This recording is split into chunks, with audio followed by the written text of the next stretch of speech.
இங்கே பாருங்களேங்க, நான் பைபிள் படிச்சுக்கிட்டு இருந்தேனா, அப்போ இன்னொரு ரகசியத்த கண்டுபிடிச்சேங்க.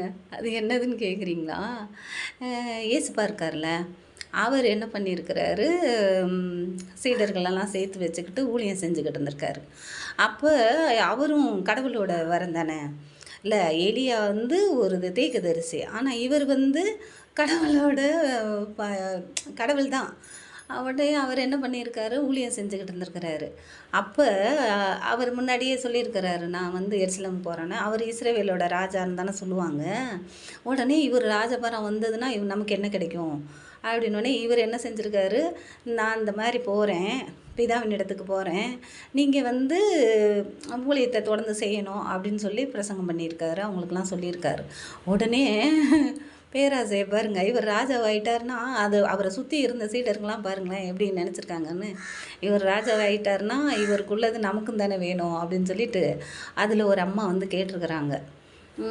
நீங்க வந்து ராஜாவாகி உட்காரும்போது, அ ஏன் 2 பேரும் வலது பரிசத்துல ஒருத்தரு, இடது பரிசத்துல ஒருத்தரு அப்படின்னு கேட்டிருக்காங்க. உடனே அவரு என்ன சொல்லுவாரு, நான் இந்த மாரி பிதாவின் இடத்துக்கு போறேன்னோனே, இவங்க என்ன நெனச்சுட்டாங்க, சரி இது வாங்க போறாங்க உங்களுக்கு, ராஜாவாக போறாரு அப்படிங்கும்போது, நம்ம முன்னாடியே அட்வான்ஸ் புக்கிங் பண்ணிருவோம் அப்படின்னு சொல்லிட்டு பண்ணியிருக்காங்க.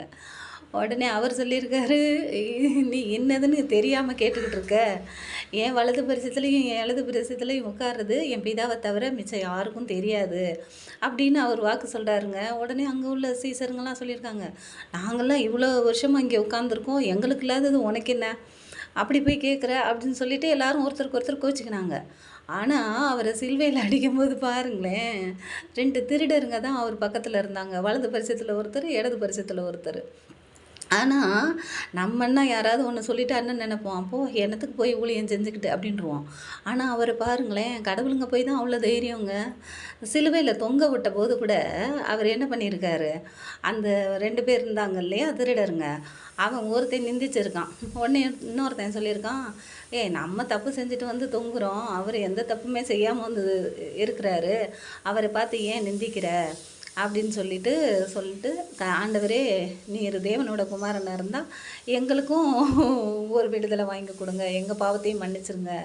அப்படின்னு சொல்லியிருக்காரு. உடனே அவர் என்ன பண்ணிட்டாரு, நான் நாளைக்கு பரதேசில இதுல பரலோகத்தில இருக்கும்போது நீங்களும் எங்க கூட இருப்பீங்க."